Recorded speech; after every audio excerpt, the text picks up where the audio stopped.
When people they see me at the dress like this, they go they ask say, see this guy, this kind of person they wear this kind of dress they sell. I only agidi wey dem put for leaf. People see am as local food, but me I dey do am so that anybody wey see me go like to chop my agidi because of say my agidi dey like me. My name na Moses Etengubi. I be 22 years old. And na me be the only qualified, recognized, educated agidi person where they sell educated agidi for Akwa Ibom State. Not only educated agidi, or educated agidi that gives starch, which is carbohydrate. Carbohydrates in collaboration with other nutrients, such as protein, fat, and oil, mineral salts, and vitamins. So in other words, we call it balanced diet. As I dey, my agidi na educated, and educated in everything. You talk about the test, e dey.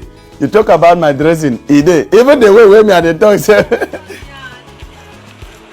I don't do this agidi since 2018. I've been the dress casual back then. So this year, now I can't start to the dress like this. Why I dey dress and like this? Be say I don't grow, and my branding need to grow.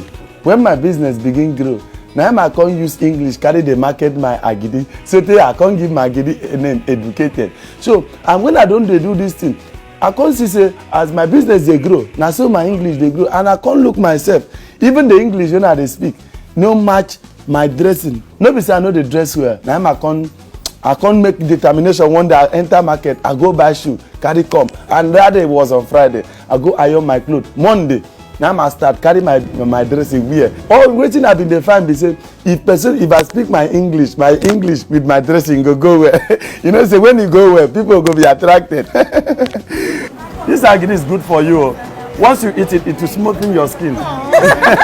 The first day wey I dress like this enter market, shame bin catch me o.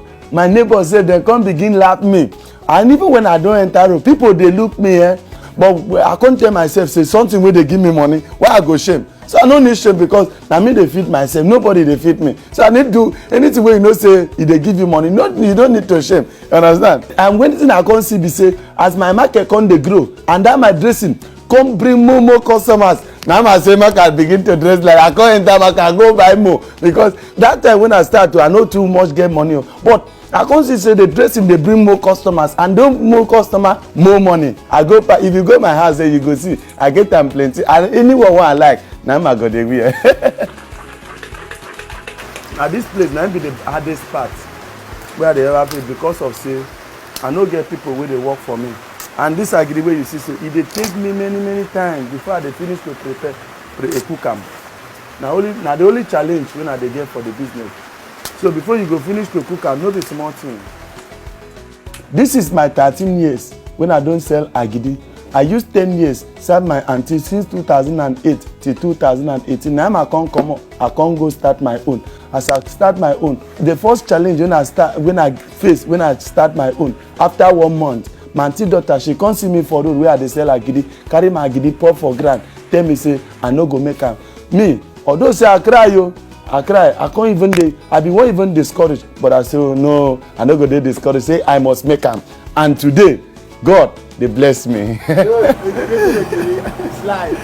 My vision now to become the first corporate agidi seller in the whole world, with branches all over the world, where big people fit come buy my agidi because of say I won't become the face of agidi in the world.